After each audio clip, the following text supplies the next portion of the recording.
Greetings to all and welcome to the Seattle Law of One podcast. Today's episode is about UFOs. UFOs are what led many, if not most of us, to the Law of One, and they continue to fascinate us with endless possibilities and mysteries.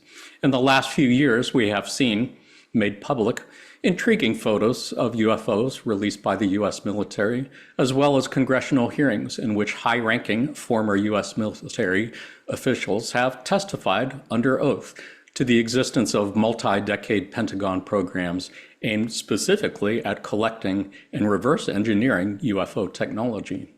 The entity known as RA, of course, told us as far back as the early 1980s that the U.S. military at that time was already operating more than 500 UFO-type craft in our skies, undersea, and even on the moon.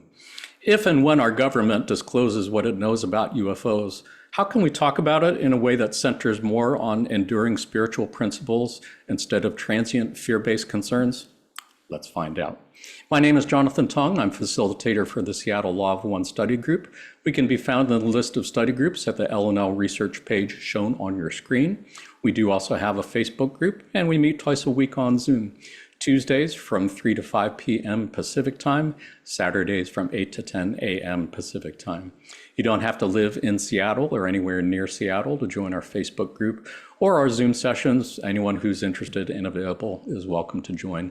Just contact us at seattlelawofone@gmail.com if you'd like to get on our mailing list. We send out emails once a week to let you know what we're talking about that week, as well as the Zoom links.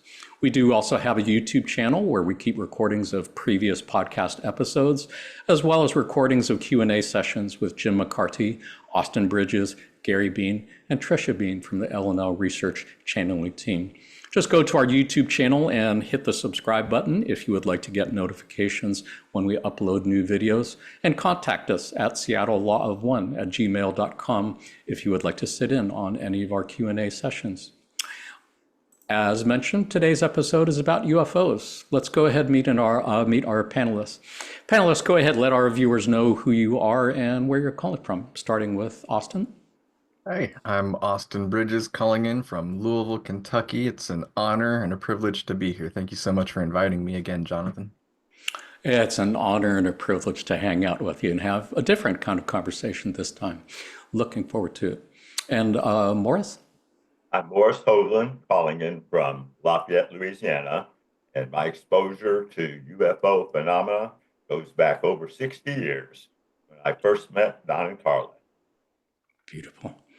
It is worth noting to our viewers that Morris Hoagland is vice president on the board of L&L Research and has been for the last 40 plus years. And as he said, old friend of Jim's and Don's and Carla's going back to even before the rock contact. So privilege and an honor to sit in with you, my friend. Thank you for joining us today. And Andy? Hi, I'm Andy, calling from Cornwall in southwest Britain, and it's a pleasure to be here with you. Thank you for having me. It is always a pleasure to have you on the panel, Andy. Love having you here. Love your energy and your vibrations and your questions. Did want to remind our viewers that none of us here are experts or authorities on the Law of One or on UFOs, though it would probably be worth noting that Austin has spent more than a little bit of time studying ufology. We are otherwise normal people just hanging out, having a conversation about UFOs like normal people do.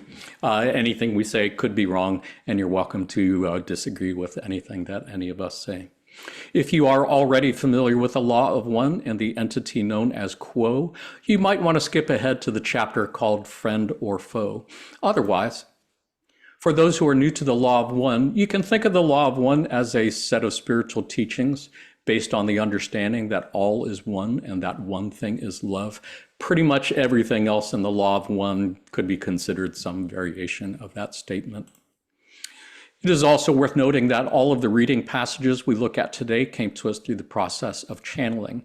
You can think of channeling as a form of telepathic communication between humans and other entities such as angelic beings, extraterrestrial beings, spirits of deceased, higher self, interplanes, entities, and so on. Basically, a channel serves as a microphone for other entities to speak through. And in this case, those entities would appear to be of extraterrestrial origin. There are two types of channeling that have been developed by our friends at L&L Research. The first is trance channeling, where the channel is in a trance state, meaning they are subconscious or unconscious as if asleep, meaning they are not at all aware of what words are coming out of their mouth. This is how contact was made with the entity known as Ra back in the early 1980s. Conscious channeling is when the channel is in a conscious but deep meditative state, meaning they are only somewhat aware of what words are coming out of their mouth. This is how contact was made with the entity known as Quo starting in the mid-1980s up to present day. So who is Quo? You could think of Quo as a group entity made up of three social memory complexes, Ra at 6th density, Latwii at 5th density, and Hatan at 4th density. You can think of the social memory complex as a planetary consciousness, as if the entire human population of Earth was merged into one group mind or one single consciousness. You can think of densities or dimensions as levels of consciousness or different levels of reality, since those two things are very closely intertwined. Imagine, if you will, that the elements of earth, fire, water, and air have some primitive form of consciousness, as many indigenous earth peoples have been saying for many years. We would call that first density. You can think of second density as the level of consciousness of plants or animals, a significant quantum leap above what we would call the level of consciousness of inanimate matter. You can think of third density as the level of consciousness of humans or cetaceans like whales and dolphins. Again, a significant quantum leap above and beyond the consciousness of plants and other animals. You can think of fourth density as the level of consciousness of a social memory complex. Again, the consciousness of, for example, the entire human population merged into one group mind or one single consciousness. Again, a significant quantum leap above and beyond the consciousness of an individual person. You can think of fifth density as whatever would be a comparable quantum leap above fourth density. You can think of sixth density as whatever would be a comparable quantum leap above and beyond that of fifth density. Suffice it to say, it would appear that the entity known as Quo is made up of three planetary consciousnesses, Ra at 6th density, Latwii at 5th density, and Hatan at 4th density. First contact with Quo was made back in 1986 by the L&L Research Channeling Team, almost 2 years after the end of the Ra contact in 1984. They have been channeled every month since then up to the present day by the L&L Research Channeling Team, including our friend and fellow panelist Austin Bridges. You can find transcripts of those sessions in the L&L Conscious Channeling Library shown on your screen. Having said all that, let's take a look at a few passages on one of the first questions that people want to know about UFOs, and that is, friend or foe? On February 14th, 1982, the entity known as Latwii said, and this has been edited for brevity, some contacts of the sighting and encounter of the UFO craft, as your people call them, have been of Confederation origins and have the general purpose of presenting to the people of your planet the concept of mystery, which then produces, hopefully, the seeking for the solution to the mystery. In most cases, a craft is not necessary. Many such contacts, shall we say, are made in the state of sleep and dreams, and may not even be consciously remembered by the entity contacted. The purpose still is the same, to awaken the one contacted to the purpose of its life and mission as determined by it before this incarnation. In some few cases, the entity is contacted by the use of a craft of the UFO description, for it is felt by the entity's own higher self, shall we say, that such a contact is most beneficial for the awakening of that entity, as each entity is unique, and in some cases the contact by the craft is also utilized for a wider purpose, that being the presentation to your population of the concept of mystery, so that the seeking to its solution might be generated. I just find this passage super fascinating just for the suggestions that it's mystery. If the Confederation chooses to appear in some form of UFO, they're saying that it's usually just to get people to ask questions, to think about the mysteries of the universe and think about their mission in life, even though the craft is not necessary and they could do it in your dreams if they wanted to. I just think that's all super fascinating. Austin, did you have any thoughts on this passage? I do. I think it's a great passage. It points at a few things that I think are really important, consistent themes in ufology and like UFO contact. And that's how they say that only some contacts of sightings are of UFO craft of the Confederation, meaning that some, maybe a lot more, are of non-Confederation origins, which a lot of those would be of, I guess, what you've termed faux in this section, essentially.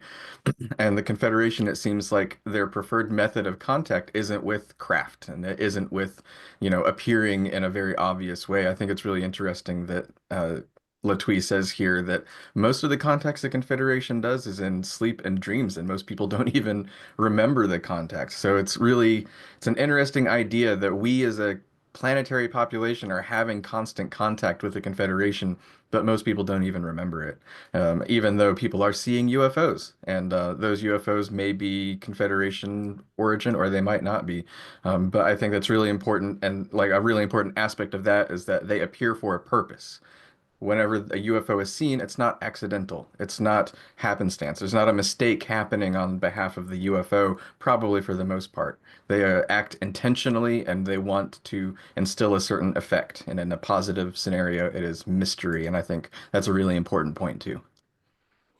Yeah, I appreciate your bringing that. And yes, indeed, I think if we were good students of the law of one, we would not regard anyone as a foe or an enemy. I just like the alliteration, the purpose of the title of the slide. And as we shall see from other passages, there are UFOs that are not of Confederation origin, but perhaps from what they describe as the Orion Empire, which would be the negative or service to self counterpart to the positive service to others organization, coalition known as the Confederation. And we'll get into that fairly soon. Morris, did you have any thoughts on this passage or what Austin said?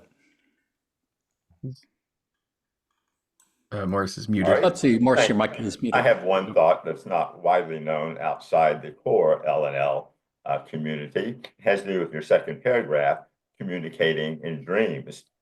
Carla, when she was regressed, went back to her home planet, and there she would sojourn out to third density planets to aid in their development. Because if she showed up as an incarnate being, she might be worshipped. She chose to observe the developing civilizations and to communicate with the shaman through dreams. So she was essentially the UFO alien participating in the development of a third density planet and using dreams through leaders in those communities to help them develop. That is super fascinating. I have never heard that before. So was that before the raw contact began or after, during the raw contact? She was regressed in 1974, and that's when we learned about that. And from that regression, we learned of other people in the LNL community that she incarnated here with. Wow. Super fascinating. Yeah, thank you for sharing that. I'm getting all sorts of interesting mental images coming to mind from that. Andy, did you have any thoughts to share on this passage or anything else? Yeah, I'm just curious, because I know so little about this. I'm just wondering, how much of the UFO sightings are actual kind of physical objects out there, and how much of it is sort of hallucinogenic, like images that are kind of implanted in people's minds.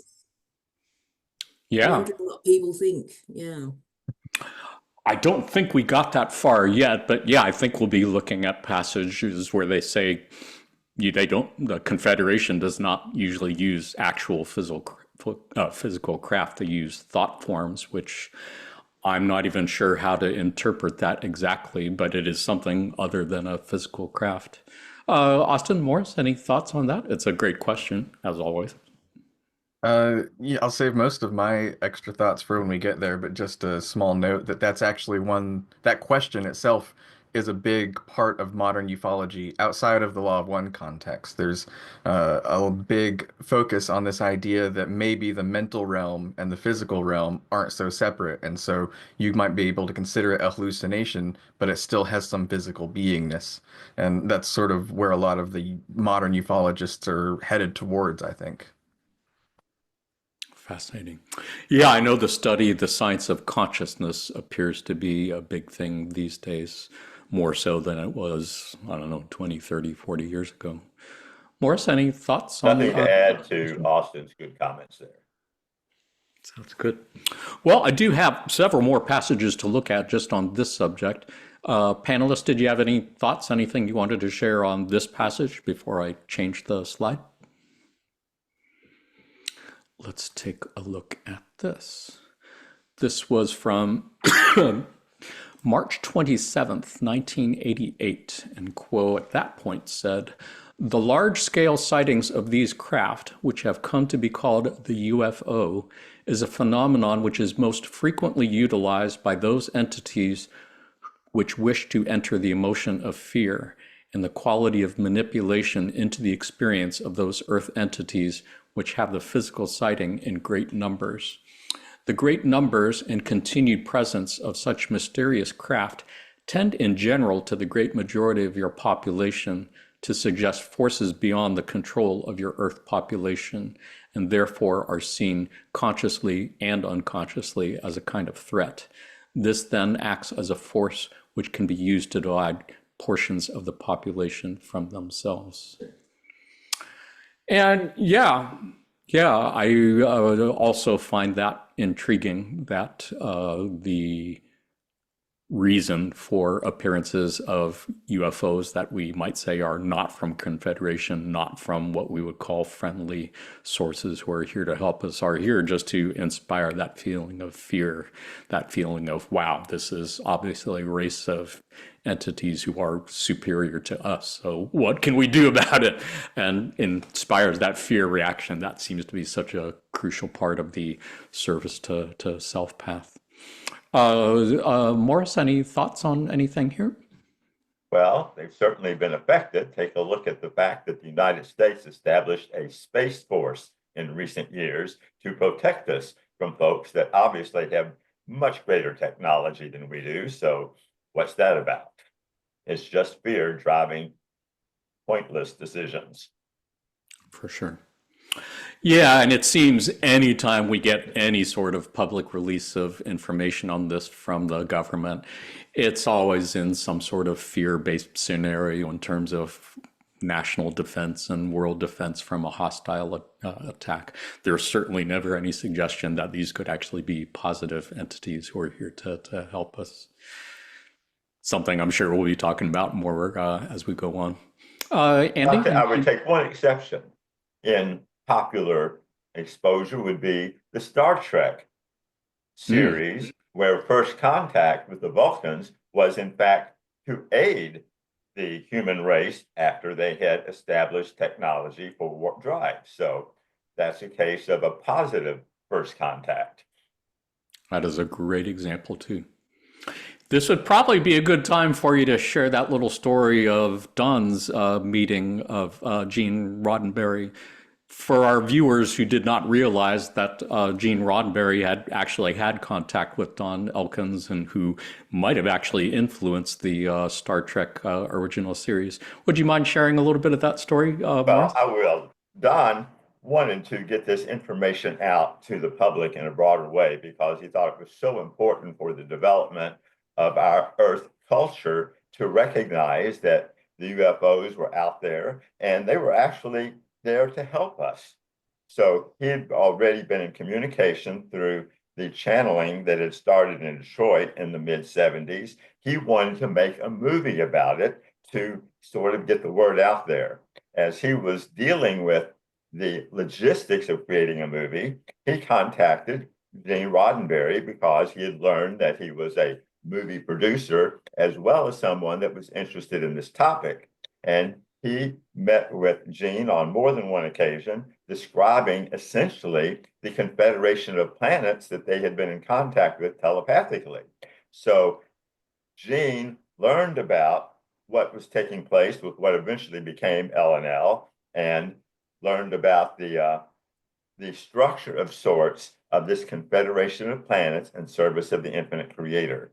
And who knows, that very well may have influenced Roddenberry.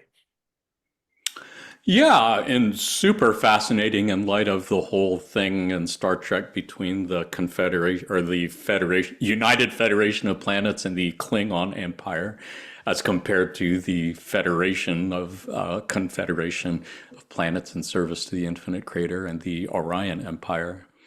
And the whole concept of prime directive and not interfering with free will of other civilizations sure seems very law of one-ish. Would not be surprised if that influence came from there. Super fascinating story. Thank you for sharing that.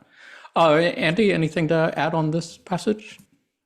Yeah, I find it hilarious that that people would be fearful, because what chance have we got? What's the point of being fearful when, like, these extraterrestrials are so obviously way more advanced than us, and if they had the ability, they could just like wipe us out like that.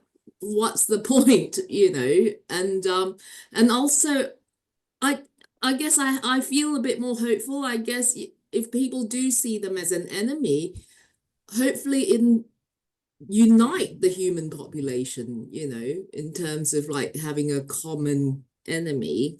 And I'd also like to point out that the Confederation have said repeatedly that there is a quarantine on Earth. So really there is no need for fear. Yeah, That's all. all true, all good points.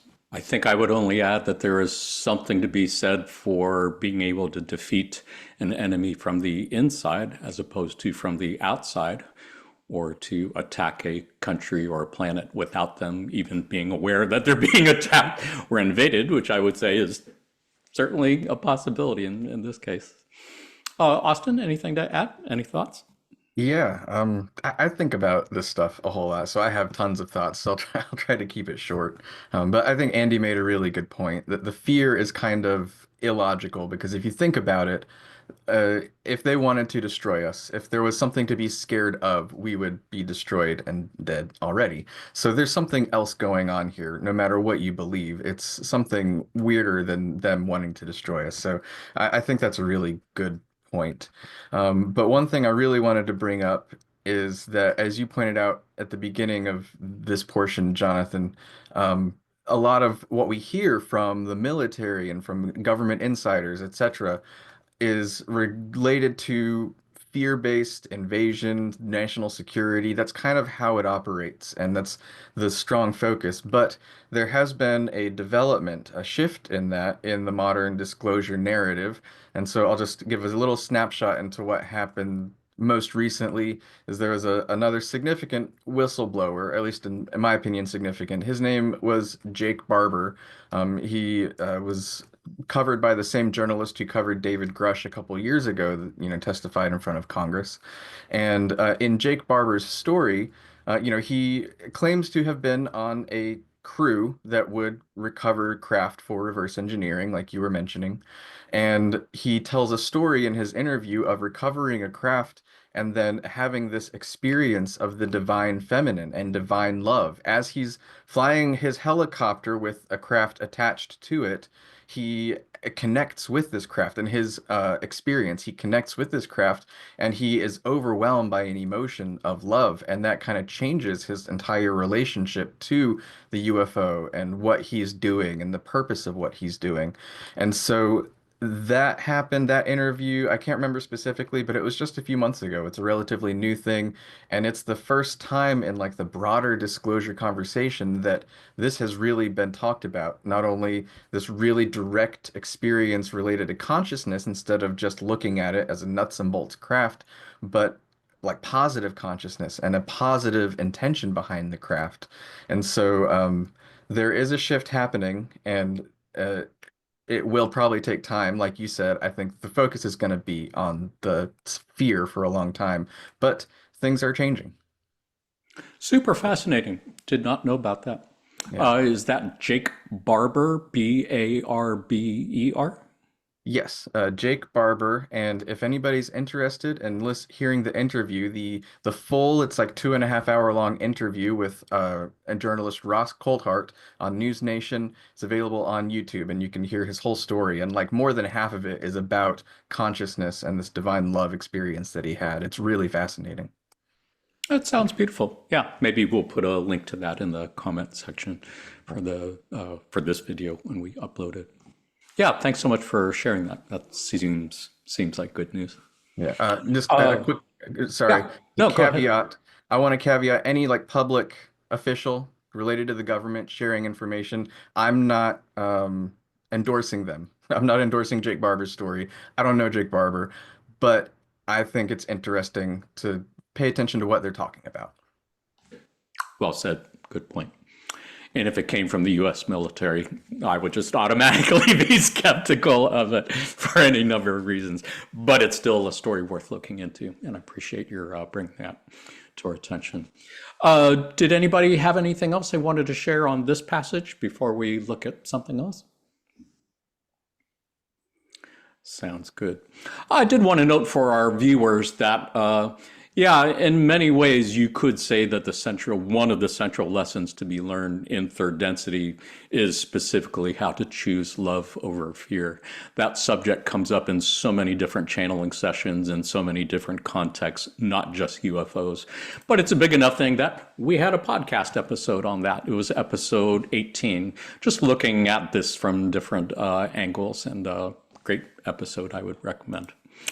Otherwise, this was from February 14th, 2009, and Quo said, "Within your illusion, it is most important that each entity seek for the truth of its being within the heart of its being.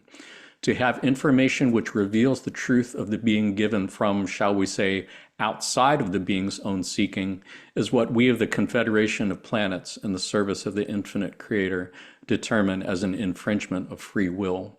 For if entities of other dimensions were able to give information which was without doubt the truth, then the people of your planet would not have the impetus to seek from within.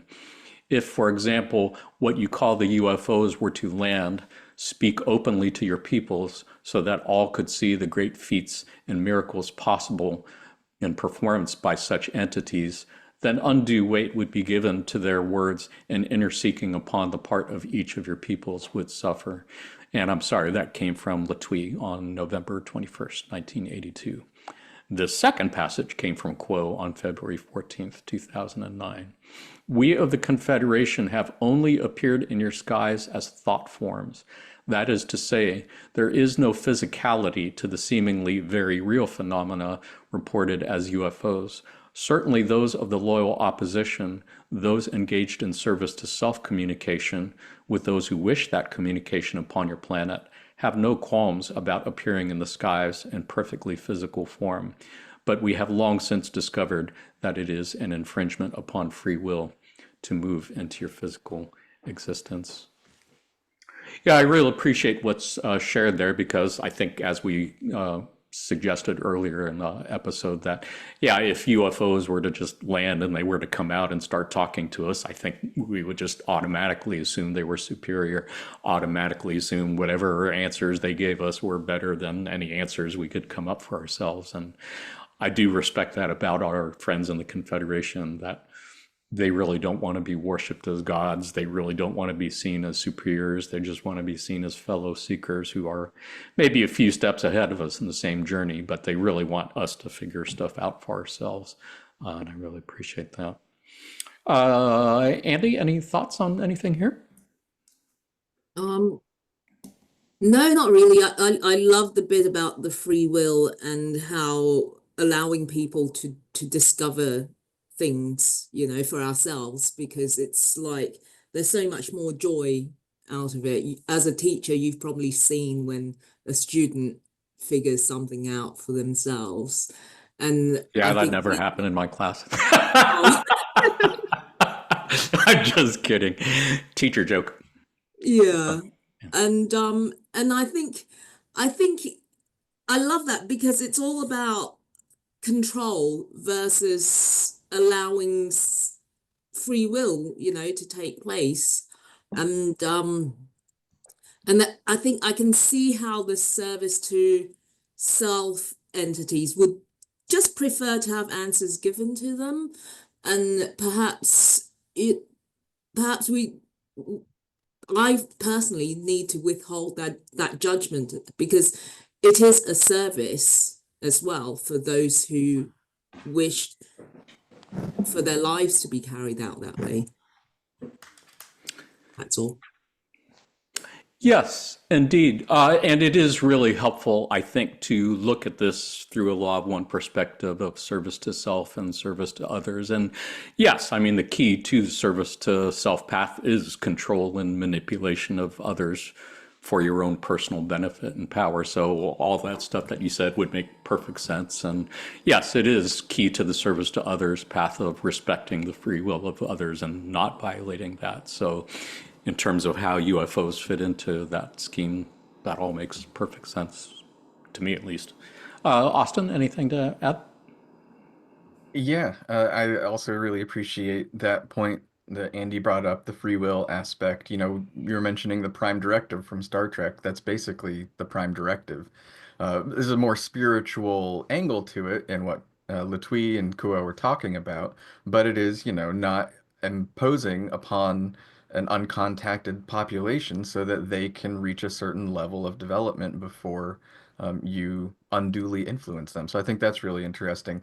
But I think it is important, or at least interesting, maybe useful for positive seekers to consider, like you're saying, the service to self aspect of what they might do and how they operate. And I think one of the most interesting things to me too is that the service to self communication through UFOs also doesn't really happen with UFOs landing directly. Rod talks about how they would prefer people to give up their free will willingly, essentially. And so they have their own tactics and the way that they impose psychological effects through their UFO contacts is still less direct than them just coming and landing directly and all of that. So it's an interesting dynamic to think about how when there is a UFO sighting or contact, if it is Confederation or Orion, both are designed for a certain type of effect and a certain type of purpose, which is something that ufologists, modern ufologists, and even some of the earlier ufologists realized is that these aren't happenstance. There seems to be a psychological intention behind these interactions and sightings. Super fascinating for sure, and so much to unpack there. Which leads to our good friend Morris. And Morris, this might actually be a good time for you perhaps to share your story of contact, since you've had an interesting story of contact, I believe, from a long time ago in childhood. Would you like to share that story before or after, if you have any comments on this I have a passage comment here? on this, and then I'll go into a portion of that story. One point to pull out of these two channeling sessions is the issue of why the Confederation is only in thought form and Orion is actually showing up in physical vehicles and entities.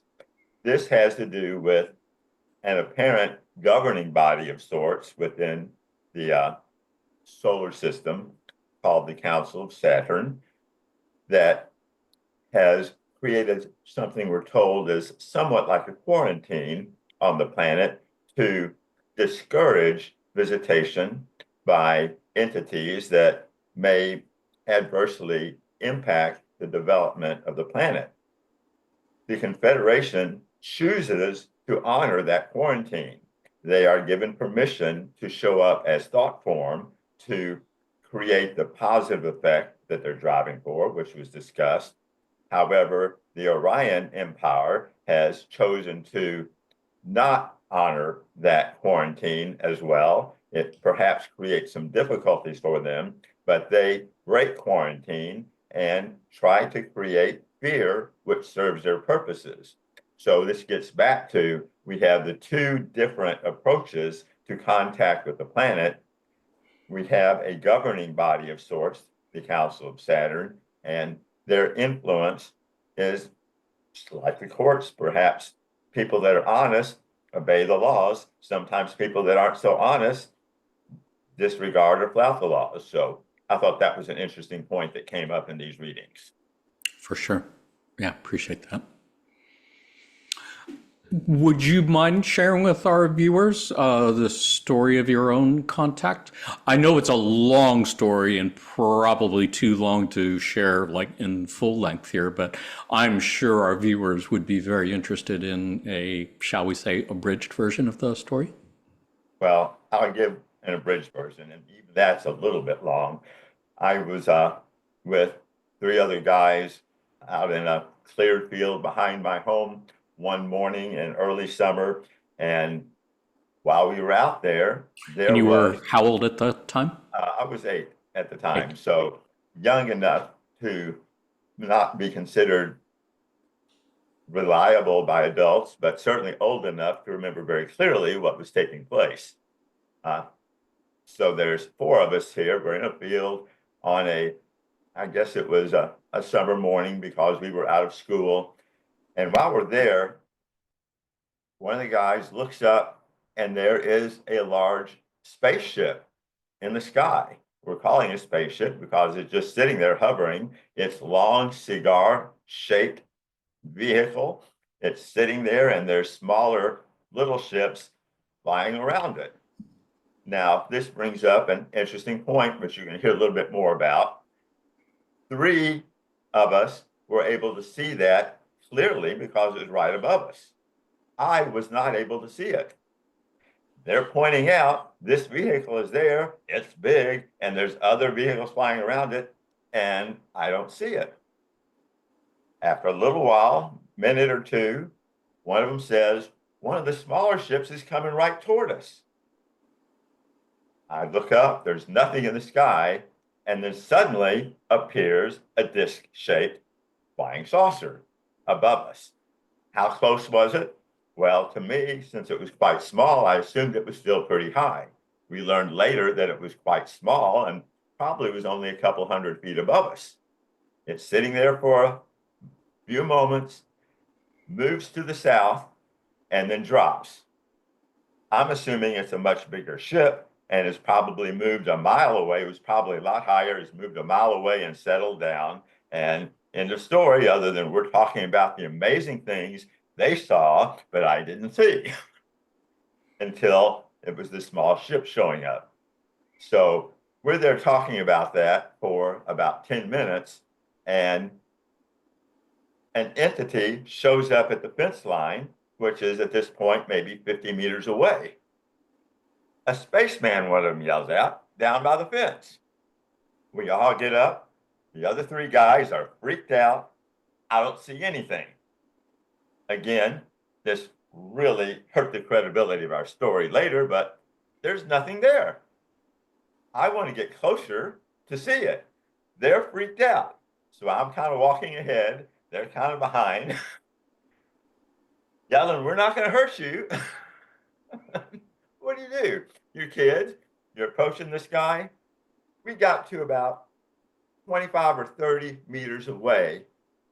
This guy's right in front of me, according to the other 3 guys. This entity's right there. I don't see anything. They're freaked out. One of them says, he's pointing something at us. And my brother screams, I've been shot. So we scamper back to the house right away. And we've got this incredible story to tell Mom. My brother raises his t-shirt. His whole chest is red like a sunburn. Within an hour, it had faded away. The entity did not want us to get any closer. Obviously, he didn't try to harm us, but he certainly was effective at not allowing us to get closer. So we're describing this story to Mom, who makes several interesting phone calls that synergistically ended up with us crossing paths with Don Elkins and Carla Rucker. We're in there about 45 minutes. As we've gone over the story, we decided to head back out to take a look at the site where this occurred. There's a little rise to the end of our property line, a fence there, and about 80 meters to another fence line where the entity had been seen. So I'm out ahead of the rest of the folks. I get to the fence line first. I look down at that location, and sure enough, there's the entity, about 4 feet tall, which I can tell because there's a fence of 3 barbed wire lines. You can see him standing there. He's there just as plain as day. I turn and yell to the other folks, "He's there, come on." I turn back to look at him. This is the first time I've seen him now. He looks right at me for a second or two. He turns, takes 3 steps, and vanishes in the thin air. Wow. So this is about the time everybody else shows up, and of course, there's no entity there. So one of the points I'm bringing up with this portion of the story is there are reasons sometimes why some people see these things and some people don't see them. I didn't learn until quite a few years later when Carla asked a question during a channeling session, and the answer was that I was intended to have a separate experience to awaken me at some point later in my life. I was not able to see the Orion craft or the Orion entity. When I was at that fence line alone, I saw a Confederation thought form. That thought form had a message for me that I apparently picked up subconsciously that was to awaken me at a later point in my life, which apparently it did because I've been involved with LNL now for a really long time. So this is just a portion of the story. One thing that's interesting a bit later, which I'm not going to go into, was when the men in black showed up, which is a curious little bit of the story. My point being is sometimes you hear about sightings where there's a multitude of people. Some of them see the sighting, some of them don't. It's always been one of those things that destroys the credibility of the story. But why is that happening? According to the Confederation channeling, there was a reason for me to have an individual experience. But also it suggests that our higher selves might be involved because the Orion entity had no reason to shield me from being able to see him. They want to create fear. The other 3 guys were scared shitless. I wasn't scared because I wasn't seeing anything. And when it was just me, I had an experience that I remember very well, but apparently was for, again, a given reason. So I'll terminate the story there. Yeah, super fascinating. Thank you so much for sharing it. We could easily spend the next 2 hours just talking about that story and unpacking it. Viewers, we will go ahead and put a copy of Morse's account of that story in the comment section of the video that you can check out, since it is a considerably longer story. But I guess it's certainly, just to clarify a couple of things, it certainly reinforces that idea from the first passage that we saw of the Confederation appearances just wanting to inspire that sense of mystery, that there's something more to the world than we know of, that triggered you to explore and was the catalyst that led you to Don Elkins, correct? Yeah, which is beautiful. One quick follow-up question. Have you talked to your other friends, like as adults, and do they still remember that? Have you had any conversations? They do not want to talk about it. Yes, I have, and no, that was just a bad experience. Everybody thought all the kids were crazy and making up this story, and it's just nothing they wanted to revisit again. Wow. Super fascinating. Andy? Yeah, I was just going to ask that exact question, but I do have another question from the quote. The first sentence of the second paragraph, when they say they've only appeared in your skies as thought forms, what do you think that means? It's like is a rainbow a thought form? I have no idea. Any of you got any ideas? Imagine a hologram. So what's the form would the imagery take? Would it be like a hologram of a UFO as opposed to a physical UFO, It or would look the same oh, as a physical entity or a physical UFO. Uh, you couldn't tell the difference, yeah. other than we learned from the Confederation that they don't choose to violate the quarantine. It would certainly explain how they could fly at seemingly impossible speeds or just appear or disappear randomly. If it's a thought form, then it could do literally anything. Did you have any thoughts on that, Austin? Would love to hear your take on it. Yeah, my understanding of the thought form thing is that the thought forms can appear as basically anything, but in this scenario, they're talking about thought forms that look like UFOs. There's some distinction they're making between an actual physical craft and them manifesting an image of a craft. But even thought forms, as Ra describes them, can have physical beingness. They can have materialization within our realm. So I don't really fully understand the necessity of that distinction, but I guess one example is, in my understanding, what Morris himself experienced was a thought form, and what his friends experienced was probably an actual craft. And one reason for me to believe that is, for one, the entity, like Morris had just disappeared, but also looked just like the other entity. And the other entity, as we understand it, was Orion, and the one that Morris saw was not. And so I think for some reason they were appearing to Morris in the same form and choosing to do so for that particular reason. Any thoughts on that, Andy? As usual, a great question. Yeah, I'm just thinking in relation also to like, there's like seems to be a lot more sightings of like strange lights in the skies recently, and also the drones. Yeah, just wondering. Right. Yeah, I suppose that's why officially they call them UAPs now instead of UFOs, unidentified aerial phenomena, because people see things that aren't necessarily a ship in particular, but some sort of phenomenon in the sky that's unusual. Did you have any comments on that, Austin? Yeah, they actually have evolved that term even a little bit further to unidentified anomalous phenomena. So, and not only are they seen in the skies, they're also seen in the ocean, and then they even can be seen going into the ground or through a mountain. And in that case, they're not aerial anymore; they're like terrestrial. So, they're trying to broaden the term, but it also is a way to kind of obfuscate what's going on. There's a bunch of wordplay that happens with intelligence and all that. Of course.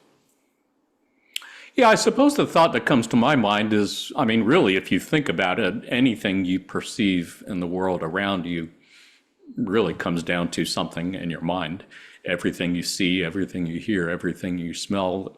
I mean, you could say it's going through nerve impulses in your brain processes it, but everything you see, you could say is a construction of the mind. So if all is one and we're all connected in one mind, then yeah, it really wouldn't be that difficult, I think, for a advanced race of people to create thought forms in our minds that look and feel like a very physical object.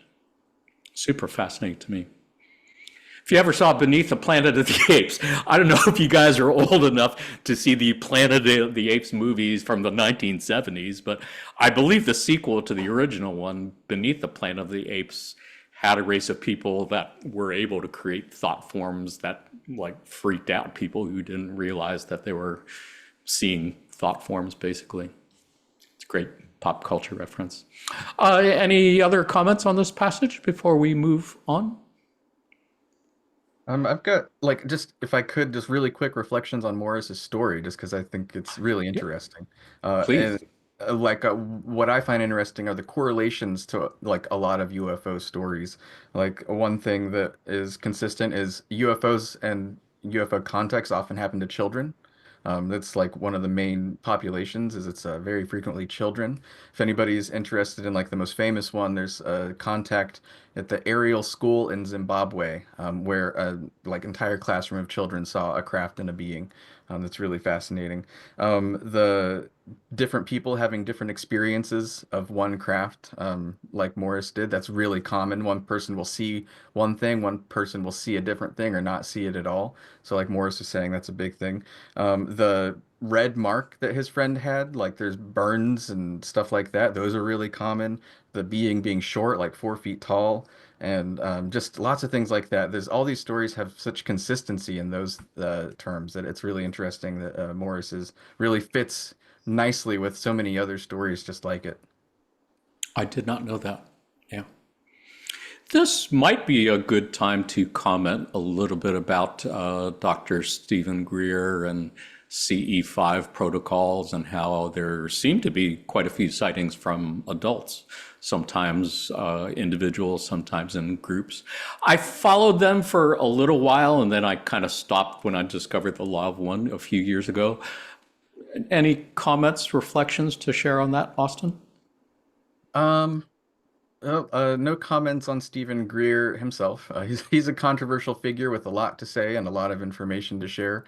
His documentaries are worth watching. The CE5 protocol, background on that, it stands for Close Encounter of the Fifth Kind, and it's a protocol that Stephen Greer developed to basically help people see UFOs.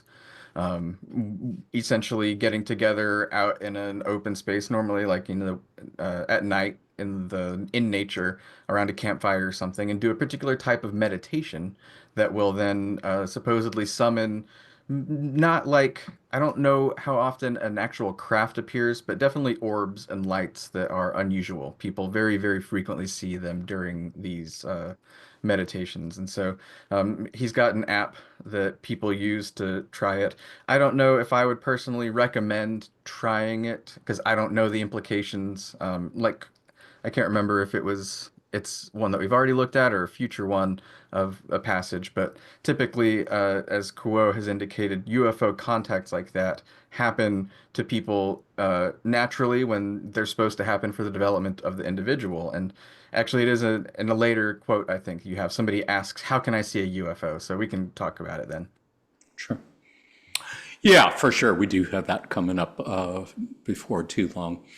It is worth noting. I think my wife and I did actually try the CE5 protocol, and in addition to the meditation, there is actually using like shortwave radios and broadcasting a signal on a radio channel that, who knows, could be picked up by UFOs or U.S. military or both. We'll see. We'll save that discussion for another time. Andy, did you have a clarification question, follow-up? Yeah, I just want to make a quick comment about the CE5 handbook. I read it a few years ago, and I found it intriguing because I lived in Australia and we spent a long time on the beach and we would try and attract dolphins. And so much of the protocol is so similar to what you would do to get dolphins to come to you. You know, you would play, you would meditate, you just get them curious about you, and then they come to you. And the parallels were heartwarming, I thought. That's fascinating. I would way rather see dolphins than UFOs personally, but that is another story also. Shall we go ahead and move on to another passage? I don't even remember where we are. What have we got? Let's see. This is from the Raw Contact, session 53, question 17. Questioner, then in general, I could say that if an individual has a close encounter with a UFO or any other type of experience that seems to be UFO related, he must look to the heart of the encounter and the effect upon him to determine whether it was Orion or Confederation contact. Is this correct? Ra, I am Ra. This is correct. If there is fear and doom, the contact was quite likely of a negative nature. If the result is hope, friendly feelings, and the awakening of a positive feeling of purposeful service to others, the marks of contact, the marks of Confederation contact are evident. Really love that passage, and I suppose that's probably a good closing thought on this part of it in terms of a UFO experience if one is trying to find out whether it was of Confederation origin or Orion origin, of service to others or service to self, positive or negative. I guess the feelings that you get from it here would be a good indication, which I find very helpful. Austin, any thoughts on anything here? Yes, I do.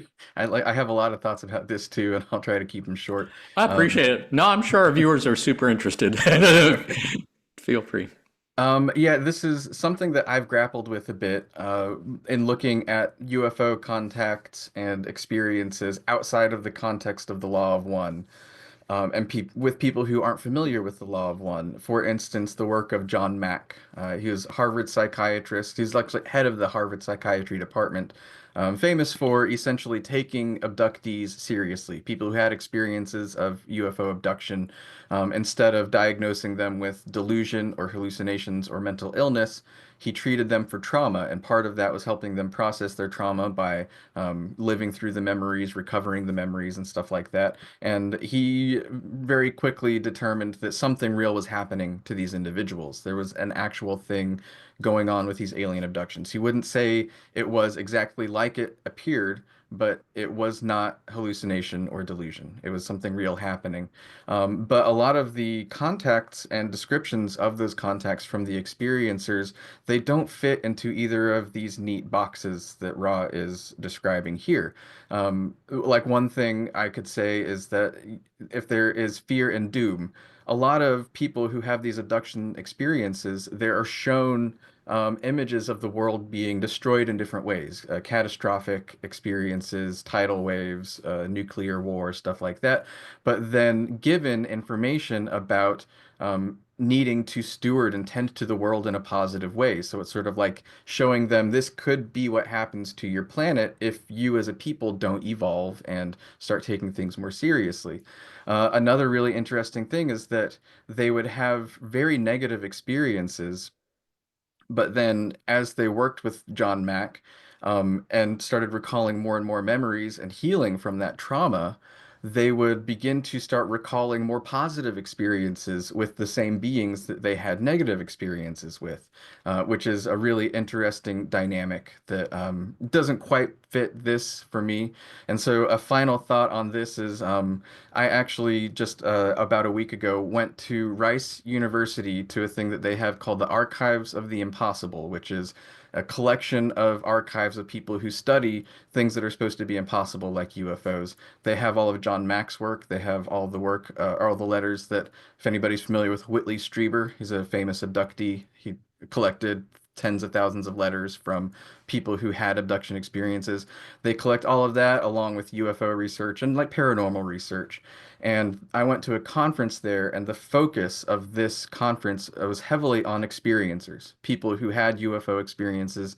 And there's something really transformative in what they've experienced. And a lot of them have negative experiences, but don't always interpret it as a strictly negative thing. They can have both positive and negative experiences back and forth, or even in the same experience, some might be negative and positive.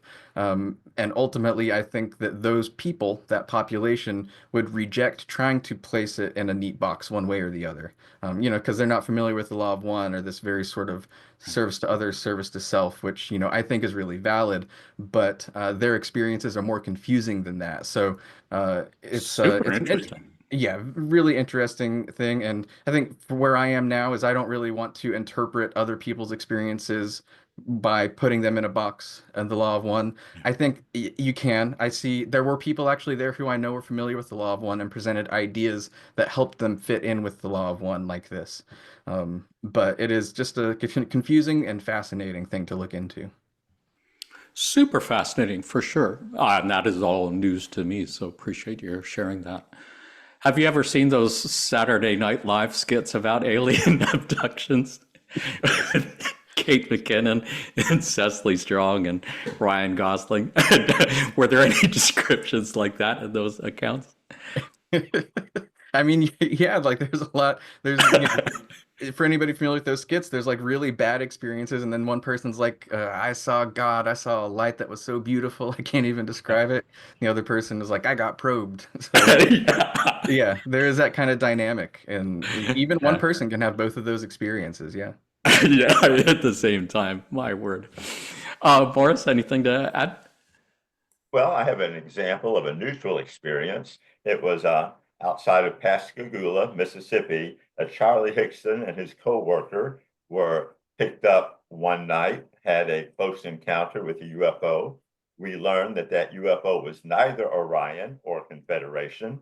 I was with Don in Arkansas at a UFON conference when we met Charlie Hickson, and Don had brought in Leo Sprinkle, who was a past life hypnotist, and arranged to have Charlie hypnotized. This particular contact was with a group of extraterrestrials that had never experienced war.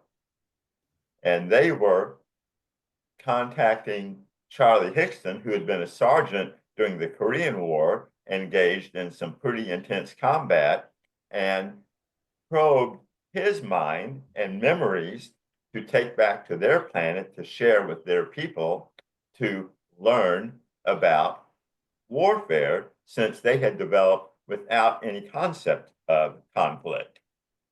So again, a neutral, his buddy was scared to death. Charlie Hickson was a bit frightened, but in retrospect, found it to be an encouraging experience. Super fascinating. And again, yeah, doesn't really seem to fit into a either or box. And that was described in the raw contact, was it not, that incident? Super cool.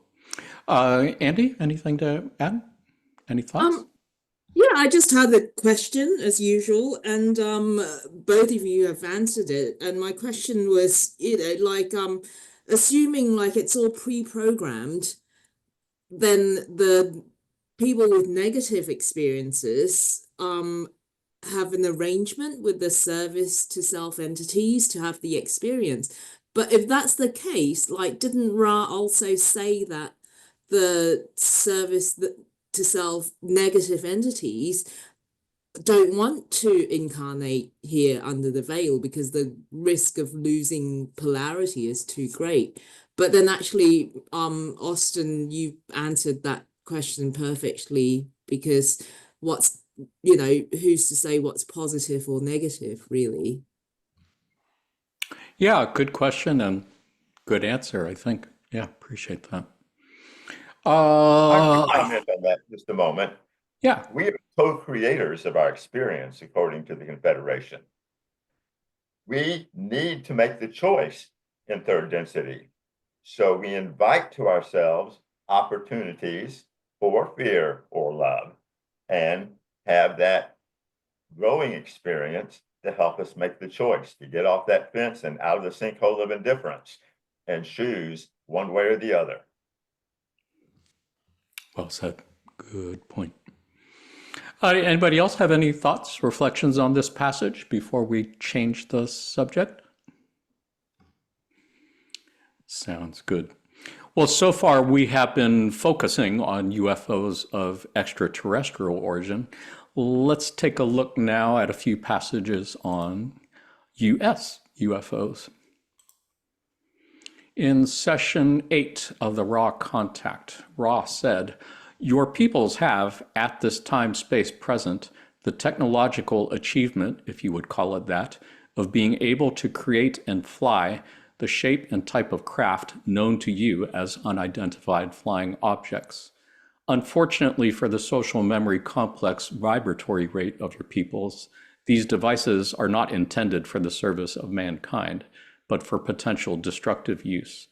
This further muddles the vibratory nexus of your social memory complex, causing a situation where neither those oriented towards serving others nor those oriented towards serving self can gain the energy power which opens the gates to intelligent infinity for the social memory complex. This in turn causes the harvest to be small." Question 3, Ra responds by saying, "These of which we spoke are of third density and are part of the so-called military complex of various of your people's societal divisions or structures. The bases are varied. There are bases, as you would call them, undersea in your southern waters near the Bahamas, as well as in your Pacific seas and various places close to your Chilean borders on the water. There are bases upon your moon, as you call this satellite, which are at this time being reworked. There are bases which move about your lands. There are bases, if you would call them that, in your skies. These are the bases of your peoples, very numerous, and as we have said, potentially destructive. Yeah, really super interesting to reflect on the possibility that if this is true, then yeah, as far back as the early 1980s, the US was already operating UFO technology in all those places. And I mean, who can even imagine where they're at now technologically? It just kind of boggles the mind. Morris, any thoughts on anything here? A little bit of one, yes. Don was asking detailed information during session 8, which Ra had already expressed a concern about it being transient information. As we go through other questions here, Ra is providing some information that Don has difficulty accepting. And as I recall with conversations with Don after this, that there was a little bit of concern about how good a message we were receiving in session 8. It all had to do with specific irrelevant information. And there was a little bit of concern that this was not the best channeling as we'd received with other sessions. Just a reflection.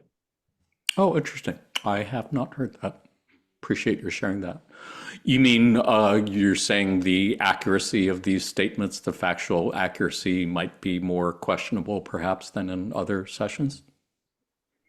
That was the impression that Don and Carla and Jim, as I recall, had after the fact. As obvious, we'd gone over this information many times. This was a lot of detailed questions dealing with what Ra had already expressed was irrelevant information, and there was some concern that this was not perhaps as good as most of the material we'd received dealing with spiritual issues. For sure. Yeah, for sure. Which is probably why they never chose to pursue this line of questioning after session 8, as I recall, and focused more on the enduring spiritual principles, which I believe we'll be getting to before long. Andy, any thoughts on anything here? Yeah, I think Morris makes a really good point, because usually when Ra answers, they start with I am Ra before Oh, I giving. might have just taken that part out just for breath. Yeah, I don't know if you did, because I remember reading it and then seeing that there were certain things of that nature where they don't say I am Ra first. And then, but I don't know, who knows. But yeah, it is interesting, because I have thought about it recently with like the tariff wars, and it's like, what if they've got the power to sort of cause like, natural catastrophes to get rid of an enemy? Like, why have they not done that already? And who's really in charge? But that's sort of yeah, I don't want to go into that territory. Yeah, legitimate questions, and probably falls into the category of who knows, and we may never know. Austin, any thoughts on anything here? Yeah, I do have thoughts on like that specific question that Andy asked, but like it's probably not a great thing to focus on. I really appreciate Morris bringing up that this information is not the type of information that Ra wanted to share. And they may or may not, this information may or may not be inaccurate. I don't think Ra said at one point they didn't ever intentionally offer inaccurate information. They didn't give an indication that anything they did offer was wrong. And I think that who knows if they could have or not, but I think it's possible this is all true. But it's just the focus is on the specifics of the planetary game, as Ra called it, but I do think there are like aspects of this that are interesting to mine for the spiritual and philosophical reflections, such as one thing I've always found really fascinating about this is that Ross says the secrecy, this technology being kept hidden is neither serving those oriented towards serving others or towards serving self. So it's not even a service to self cabal keeping this technology secret. It is, in my understanding, if this is true, it's about sort of military power, which isn't necessarily strictly service to self. There can be a lot of confused, orientations when thinking about protecting your nation from an adversary or something like that. You might see that as service to others. And so, supposedly, as Ra describes here, this technology, if it exists, it isn't being used for either type of polarization. It's sort of this confused neutral kind of thing. So I always thought that was really interesting. And I think little details like that, Raw kind of could slip in there to help you contemplate like deeper things, even though the information itself is kind of shallow. Yeah, I appreciate your sharing that. And for sure, it was not my intent in doing this episode to dive deep into the rabbit holes of conspiracy theories and the secret space program and the whole history of UFO contact and such. I just know that it's a topic that is fascinating to people in many ways. And as we hear more and more stories from government or elsewhere about UFOs, then it really is about how to frame these discussions more on enduring spiritual principles than on transient fear-based concerns. But I feel like I would be doing a disservice if we didn't at least look at these passages and discuss them in this context.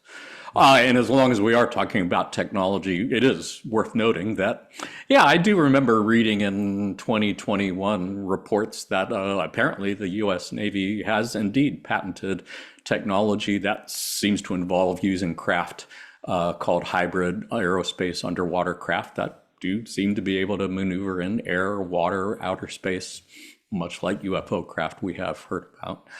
And as far as I can tell, it's a true story. I believe those patents really do exist. And I don't really know much more about it than that. Are you aware of this stuff, Austin? Do you have any light to shed on this particular part of the story? I'm somewhat aware. I think his name, you have it here, Salvatore Pais, I think is how you Right. say it. Yeah, he's pretty prominent in the UFO scene. At least people are aware of these patents and stuff. There's a lot of debate whether or not it's valid or real. But I think what Rod talks about, I think is probably different than this. They will probably get to a point like the government, US military, and probably other militaries have craft that would seem to us to be UFOs. And I think that is probably, I'm sure of that myself. So it is worth, like you were saying, I think it's worth at least talking about, being aware of. But one aspect of it is, as Ross said, it's not necessarily the information itself that's detrimental, it's the importance placed upon it. And so as long as we acknowledge these are just details on the surface of something that is deeper, then I think, talking about it is totally fine and interesting. Well said. As you said, not central to the harvest, not really central to our purpose for being here. So we will probably not be discussing it a whole lot more after this.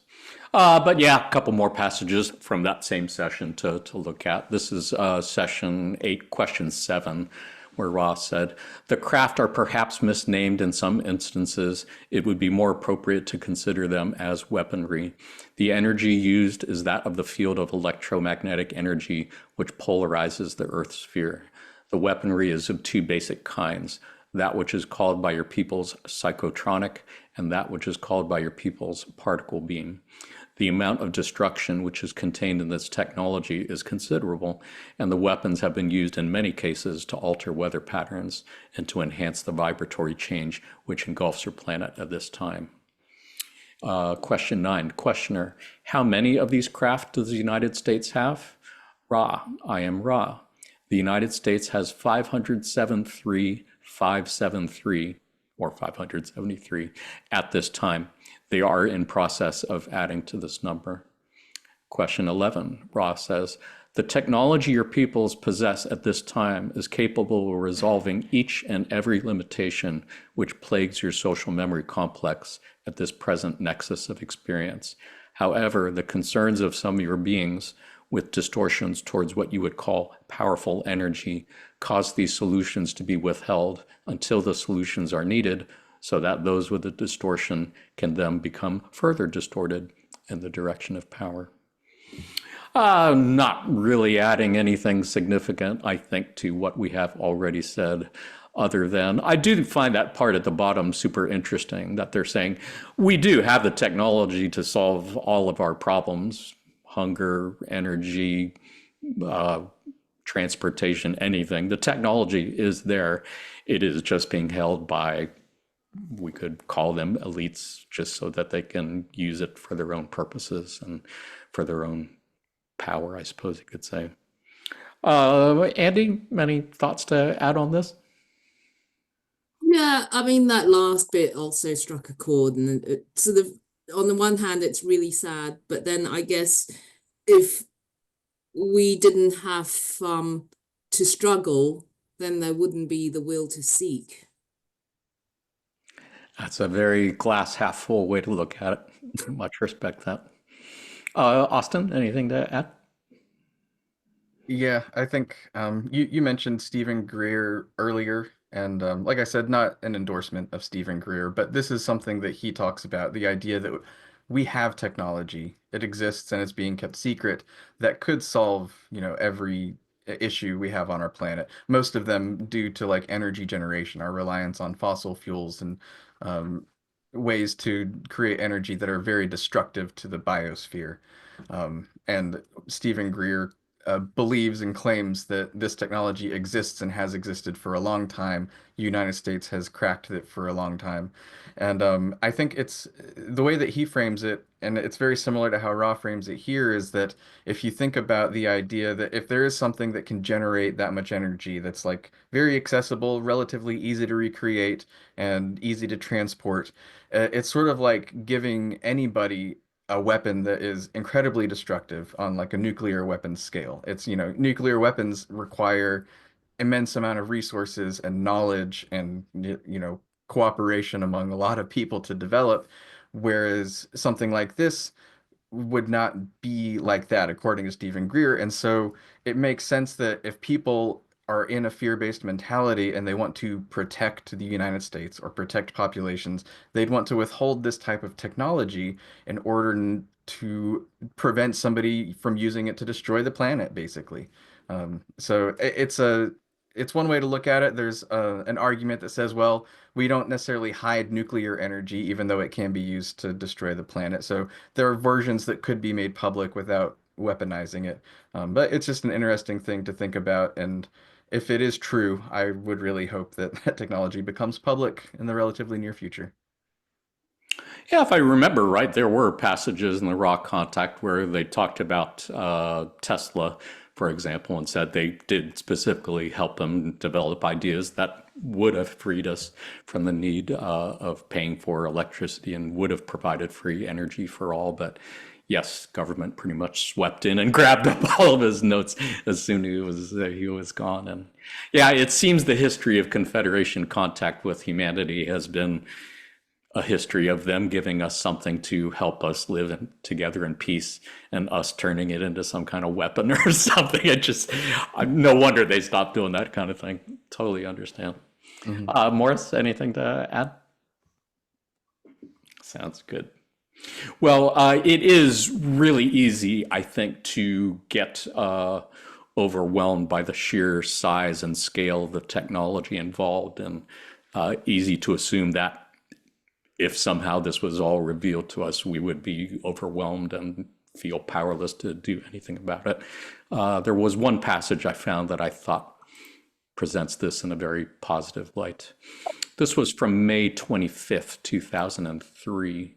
And Quo said, "Each of you has perhaps an overweening opinion of the gadgets and the trickery of the present level of technological expertise of your peoples. Yet indeed, the next level of expertise flows with cooperation with the light, rather than control of the light. And this in turn opens those abilities which create the impression that that which you think of as advanced technology is in fact the knife, the flint pounder, the fish hook. And I just find that super encouraging and inspiring. And this is a passage I go back to whenever I start feeling depressed or stressed about artificial intelligence and the capacity of so many of our technologies to be used for weapons or service to self purposes. But yeah, this idea that the next level of expertise beyond that flows with cooperation with the light rather than control of the light, and tapping into universal mind and unconditional love opens up those abilities. There's a thing which will make all of this stuff look like primitive tools. I just think that's beautiful. Austin, any thoughts on this passage? I think Quo says it best, and just pointing out a reflection of this in the Law of One, too, where Ra talks about how as entities develop the disciplines of the personality, technology is needed less and less, to the point where, in fifth and sixth density, for positive entities, they don't even use technology for travel or communication. So I think that is what Quo is talking about here, that technology, as we understand it, is very basic, and the technology of the spirit is much greater. Well said. Which would be a really good reason not to get too hung up on these kind of discussions and so on. So appreciate that. Morris, anything to add? Andy, anything to add? Sounds good. Well, let's take a look at a passage which speaks to a question which many, if not most of us, have asked at some point, and that is, how can I see a UFO? On March 27th, 1988, questioner asked, would it be possible for me to have a sighting sometime? A possible sighting? I've never personally seen a UFO. Quote, I am Quo. The experience of the sighting of such a craft is one which is understandably unique enough to attract the desires of many such as yourself, which seek the keys to the mystery of being and the process of evolution. Yet we might suggest to each such ardent seeker that it is not necessary to experience that which is considered greatly unusual and other dimensional, shall we say, for within each life pattern there moves a rhythm in giving and receiving of that quality called love, which is appropriate for each entity. The desire to accelerate this process is also understandable, and to this desire we would speak by suggesting that to each seeker of truth will be attracted those experiences which are the most appropriate for the proper unfolding of that life's journey. For many, this includes such experiences, such as the one of which you speak. To each is attracted that which will most efficaciously promote the learning of those lessons set before the incarnation by the self for the self, and the offering of those services which are the fruits of that learning. If such an experience would be helpful in any seeker's path, then such will be a portion of that journey. And I really love that. I think that's something I've taken to heart. And like I said, I was pretty interested in the Stephen Greer CE5 stuff before I learned about the Law of One. And then once I learned about all the beautiful spiritual teachings there and the bigger picture of the universe and where we're at, I realized, yeah, I don't need to see a UFO for that. And really, I mean, sitting in on channeling sessions or reading the transcripts of channeling sessions, and me, that's pretty much contact with extraterrestrial entities right there. And to be able to do that in this, I'm getting so much more out of this than I would get from seeing some interesting looking ship in the sky. But I just find that extremely positive. Morris, any thoughts on this? Anything to add on this? He's shaking his head no. Andy, anything to add to this? Yeah, I think it'd be really fun. It's whether or not it aids spiritual development. I just think it's like, why do children go to the playground and like sliding down the slides and going on a seesaw? It's another experience, really. yeah, sure. We like the cool stuff. We like flashing lights and all that stuff. And I guess if Quo is to believed here, you already worked it out with your higher self. And if it's meant for you to see, then you're going to see it. And if not, I guess you're going to have to take it on faith like everything else without evidence. Austin, anything to add? Just, one of my favorite aspects of the material that is not much about UFOs is in this quote, to each is attracted that which will most efficaciously promote the learning of those lessons set before the incarnation by the self for the self. Whether it's UFOs or anything else, I think that is it's been the most helpful perspective for me on my own journey after discovering the material. Indeed. Indeed. Yeah, and it's a really beautiful thing to consider. Again, it's part of that whole law of one cosmology that was so eye-opening to me. The idea that, yeah, there really isn't anything random in your incarnation, anything that you really need for you to learn what you came here to learn. It's been planned and designed already, and that's super inspiring. If we are good to move on, we have one last topic to look at then, and this is, of course, again, something that has been of interest to anyone who cares what the government might have to say about this. So let's take a look at a couple passages about disclosure. On October 7th, 2001, Quo said, "Indeed, there has been a good deal of interaction between various extraterrestrial races and those of your governmental structures, both within this country and many others. The activities of such interactions and the entities involved are those which we feel are, shall we say, subsidiary to the primary effort of those entities who seek to serve the Creator in the positive sense by the opening of the heart chakra and the shining of the light of love to all who are counted and seen as the same as self, the same as the one Creator.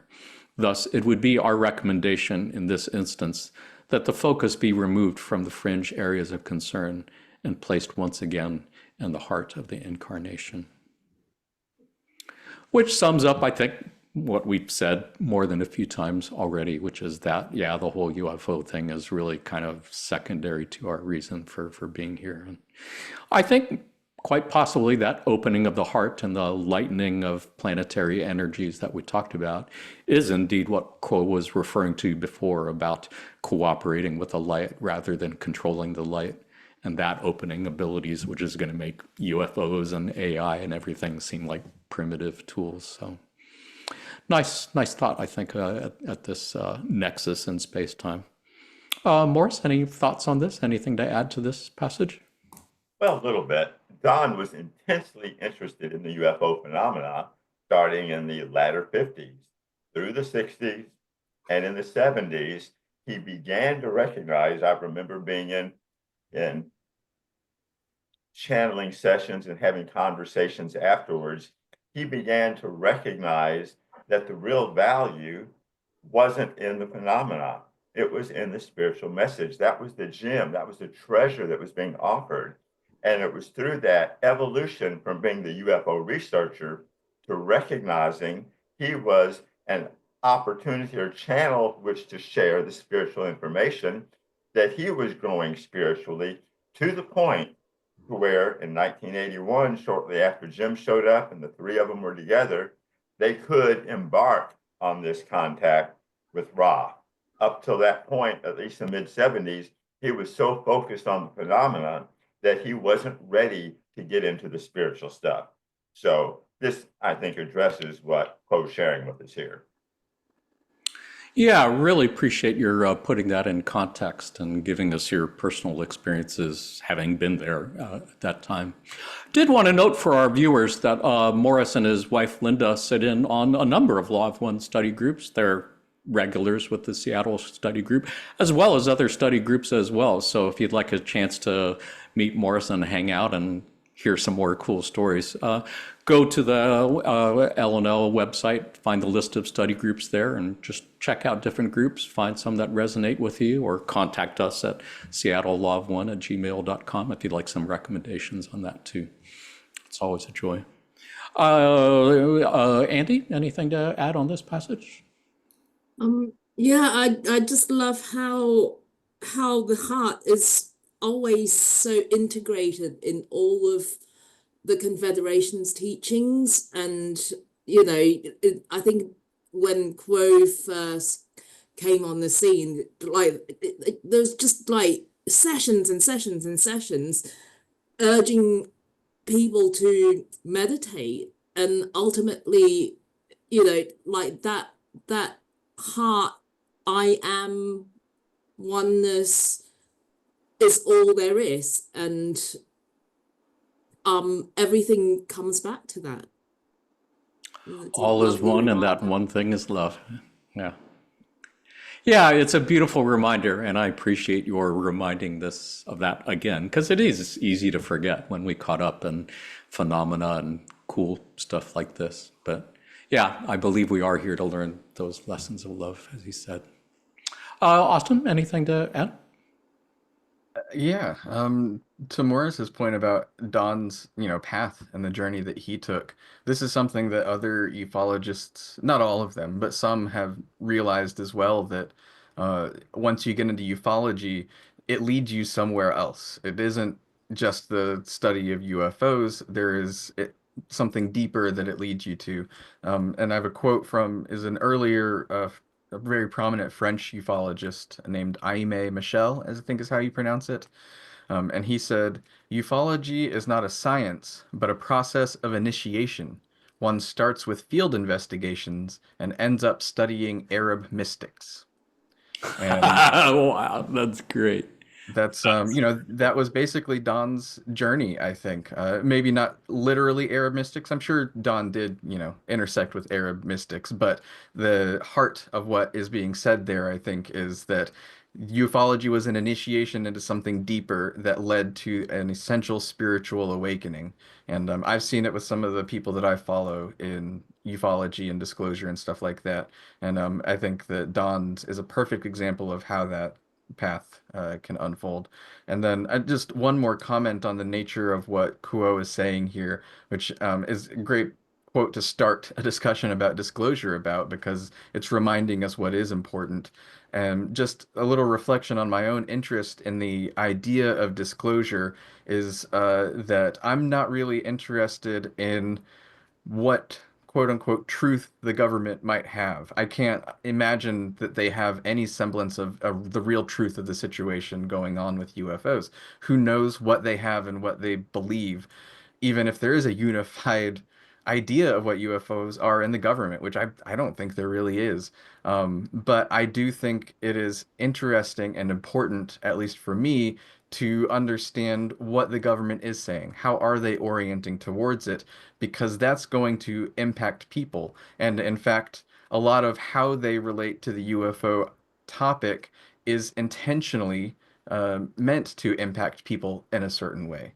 And so paying attention to disclosure is important for me, at least, to understand how people are going to be thinking about UFOs, how people are going to be understanding what the government might or might not know, not necessarily because what the government is doing is true or has our best interest in mind, but because it has a real world impact, and that understanding that allows us to serve those people better, especially if there is some way where they might come around to the heart of it like this. I think a lot of the way that the government talks about it tries, maybe not intentionally, maybe intentionally, tries to get away from the heart of it that Quo is talking about here, that tries to point people away from the deeper mysteries that is intending to be presented by the UFO.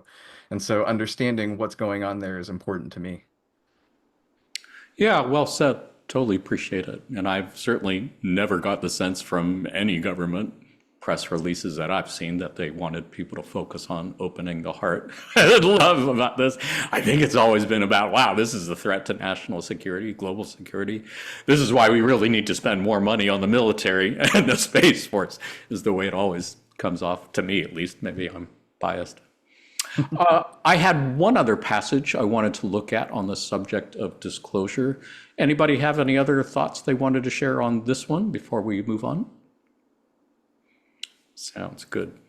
This one last passage is a somewhat long passage. It fills up 2 slides, and the font is fairly small. But in this, our friends in the Confederation actually make 2 requests of us regarding UFOs, and they are very different from what I might have expected, and I just find it super inspiring. Let's check it out. This was from July 1st, 1990, and believe it or not, I have edited this for brevity. It could have been longer. Quo says, many are the stories of contacts and arrangements betwixt governments or individuals within governments and those who are not from your world. Because there is no way we could speak of these things that would not interfere with the free will of those who hear these words or read them, we shall simply say that were such things possible, they would be part of an illusion which is soon to end, part of the 5th act of a play. You may make it a comedy or a tragedy. It is not anyone's choice but your own. You are never without the ability to choose that which occurs to you, because if you have no fear, you may have negative experiences, which you will see only as environments in which to learn challenging lessons of love. Positive entities can gaze at one, shall we say, of the loyal opposition, and find in this contact the opportunity to realize that this entity too is part of the self and is to be loved and blessed and prayed for and cared for and taken into the heart. Your physical evolution in this density is over. Your spiritual evolution is beginning. Make your choices fervently, carefully, and persistently. In order to aid you in these choices and in your point of view, we ask 2 things of you. Firstly, we ask that you find a path that includes love of the Infinite One, shown as worship, adoration, or simple attention on a daily basis. We do not ask for any particular path to be followed. We are not those who ask for one religion or another. You choose the path that works for you and brings you into awareness of your true self and your true relationship with the Infinite One. Daily time spent in silence, listening for the voice that is silent, but speaks so loudly, is recommended as an aid to this process of choice.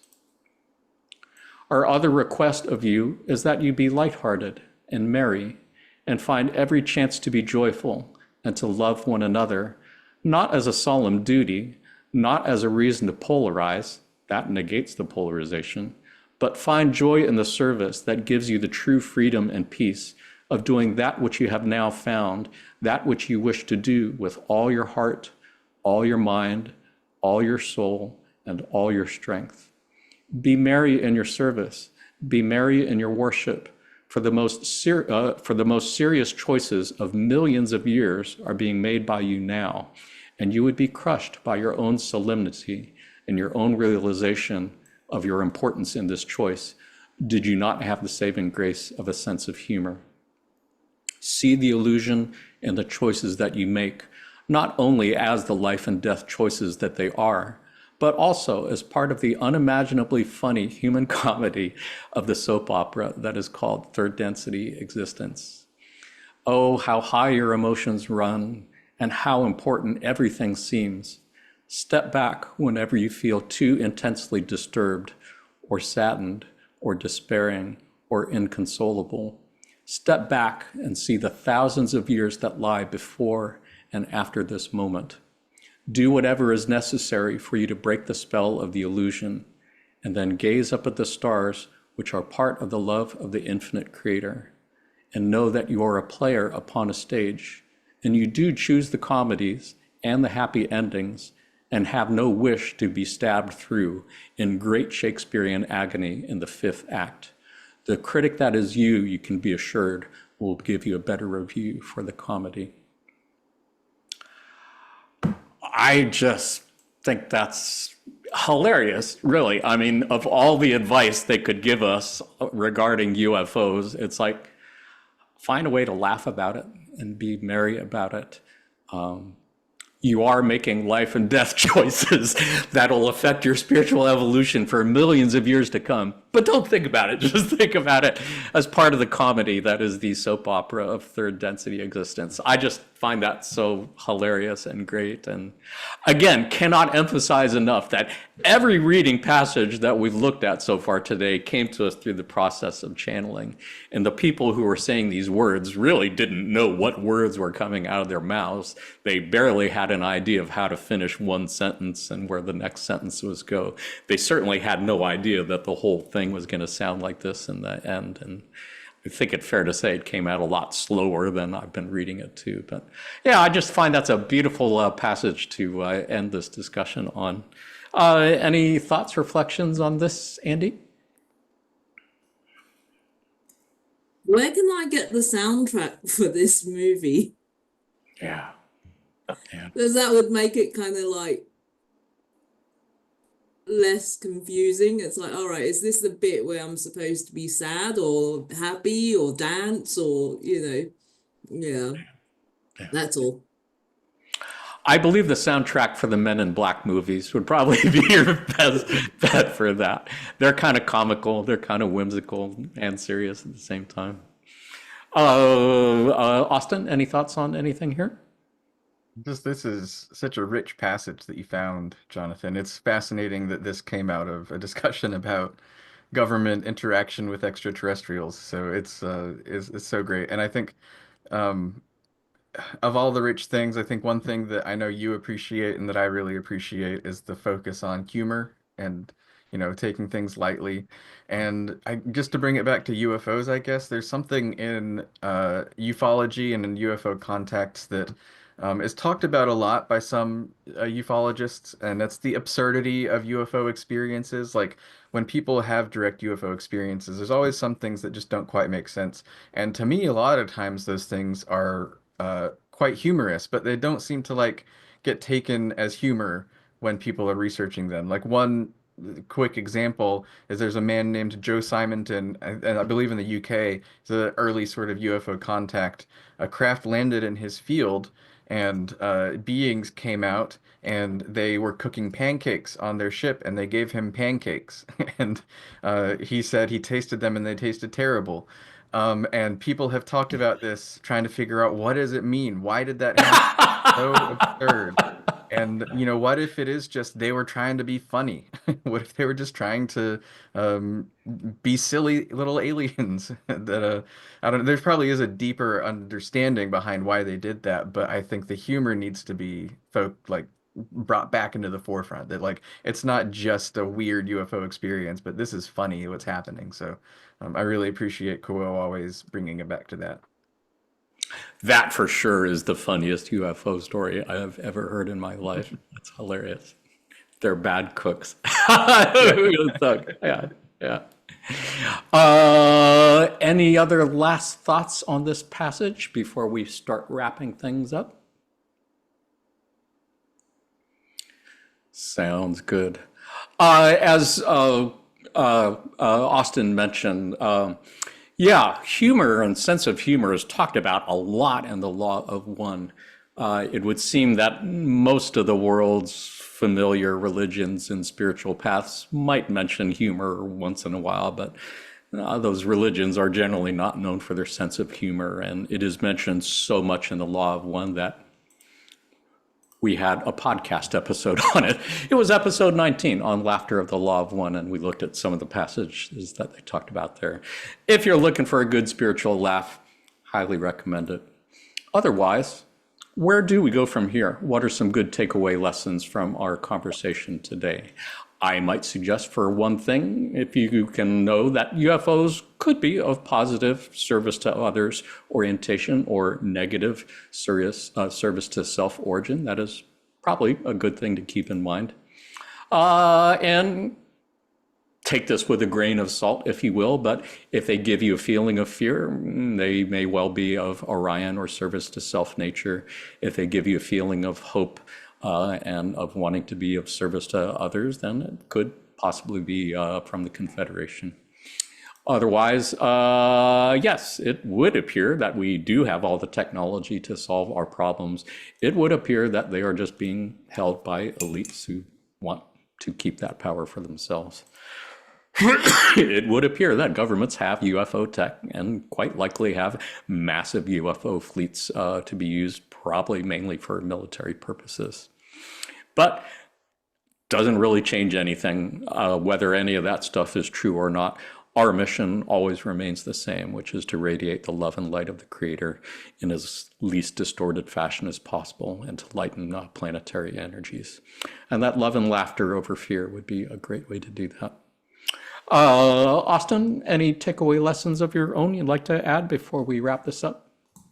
I would just emphasize your last one there. And you sort of framed a question at the beginning of the show about, how do we help people interpret this phenomenon through a positive lens? And I think that's really, being sensitive. People might have fear for a legitimate reason. We're conditioned in a certain way. So just trying to convince them not to be afraid is probably not going to work. But just emphasizing that, the universe is infinite.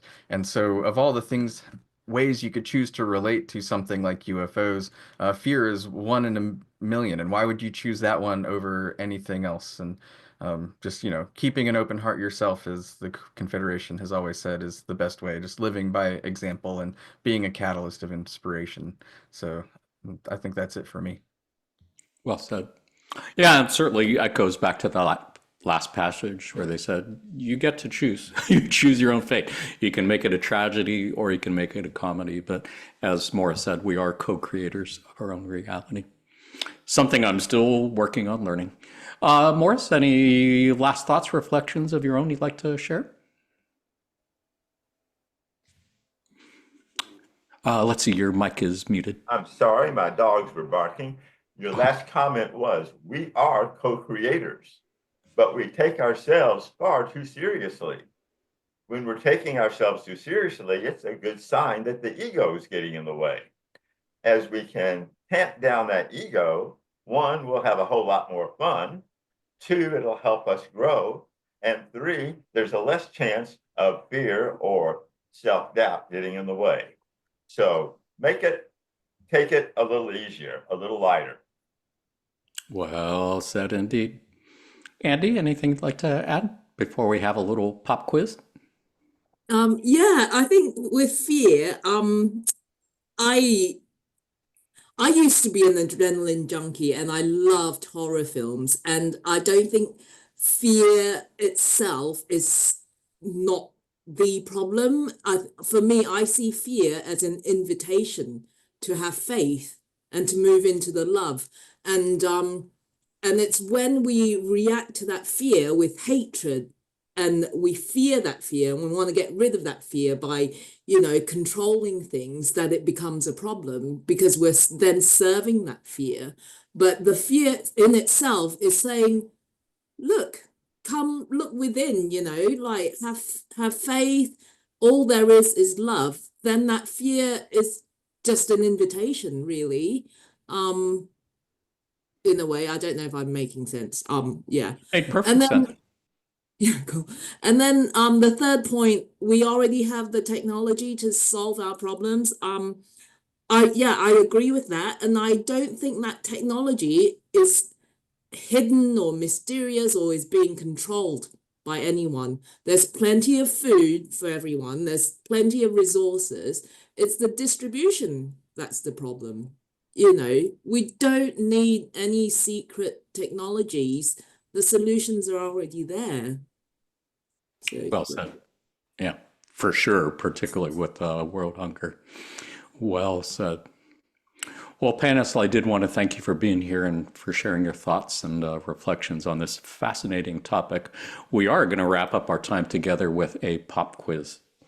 Pop quiz, of course, is something we like to do in these podcasts just to end our time together on a fun note and maybe look for law of one lessons in pop culture.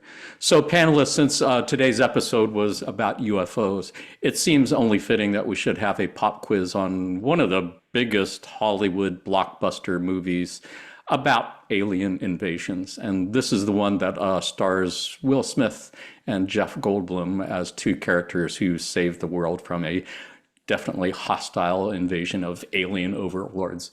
I'm referring to what movie, panelists? Independence Day. Independence Day is right, indeed.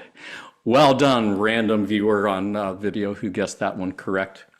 Yeah, it was released in 1996, and according to my research, is the 18th highest grossing science fiction movie of all time. Not just about UFOs and aliens, but all science fiction movies. And it puts it ahead of E.T. the Extraterrestrial and even the first Star Wars movie, believe it or not. So yeah, going to ask you 3 multiple choice questions about this blockbuster movie, see how many you can get correct. As always, the points don't matter. If you had fun, you won. And viewer, feel free to say your answers out loud. We can hear you through time-space on the screen. First question. Many scenes of Independence Day were filmed at Wendover Airfield in Utah, which is also known for what? Is it A, being home of the Enola Gay, B, where Con Air movie was filmed, or where the Philadelphia Experiment movie was filmed? What do you think? Panelists, you can just say your answers out loud. B. I think B too. Yeah, I think B too. Good guess. I wasn't even sure if you guys knew that movie. Yeah, indeed, with Nicolas Cage, about a group of convicts who take over an airplane. The correct answer is all of the above. The Enola Gay, the airplane that dropped one of the atom bombs on Japan, was at that air base for a while. It is where part of Con Air was filmed. If you remember that movie, you probably remember which scenes that we're talking about. It is also where the Philadelphia Experiment was filmed, a movie that I've never seen, and I'm guessing few, if any, of our viewers or you have seen. But it was something that was mentioned in the Raw Contact. Do you guys know what the Philadelphia Experiment was? Can you sum up for us, Andy? Weren't they trying to I forgot the word, like when you move an object to another spot without physically Teleport. Pardon? Teleport. Yeah. Yes. Was that what they were trying to do? And then they found that some of the people in there, their limbs merged with the ship, and yeah, that's all I remember of it. That's about as much as I remember for viewers who are not familiar with this. Yeah, in session 26, question 20 of the Raw Contact, the questioner asked, interestingly enough, what was the original reason for the increase in what we call UFO activity, say, in the past 40 years? And Raw says, I am Raw. Information which Confederation sources had offered to your entity, Albert Einstein, became perverted, and instruments of destruction began to be created, examples of this being the Manhattan Project and its product, which was the atom bomb, which was dropped on Japan. Information offered through Wanderer sound vibration Nikola, Tesla, also being experimented with for potential destruction. Example, your so-called Philadelphia experiment. Thus, we felt a strong need to involve our thought forms in whatever way we of the Confederation could be of service in order to balance these distortions of information meant to aid your planetary sphere.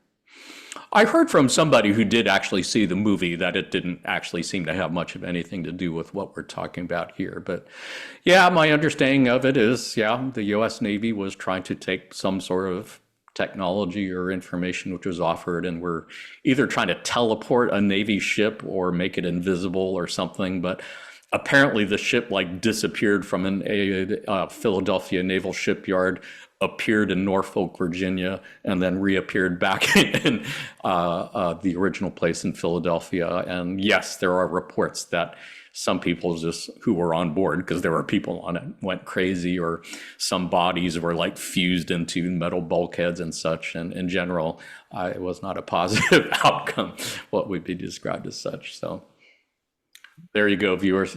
Morris Austin, you don't have anything to add on this subject, do you? They are shaking their heads no. Let's move on. Your second question. Will Smith's squadron of fighter pilots is stationed at Marine Corps Air Station El Toro also known for being what? A, mentioned by Quo, B, used for a scene in Men in Black movies that also starred Will Smith, or C, where War of the Worlds was filmed. What do you think? C. These are all trick questions, by the way. They're all meant to stump you. Nobody's supposed to get these correct. Then I'm going to say none of the above. Well, forget what I just said. I'm hoping A, and then I'm hoping you'll have the quote. Could be. What do you think, Morris? Oh, C. Nice.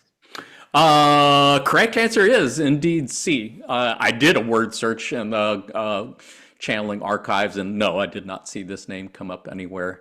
Was not used for a scene in Men in Black, as far as I can tell, but it was filmed for a scene in War of the Worlds, 1950s movie that was quite similar to Independence Day, about attack from hostile aliens. In this case, I think from Mars. And yeah, in both cases, they tried to nuke the ships with nuclear weapons, and in both cases, they did not work. Which leads us, I believe, to the third and final question, which is: the Jeff Goldblum character figures out how to defeat the alien invaders by using what? A, a biological virus, B, a computer virus, or C, a sociological virus? What do you think? B. B.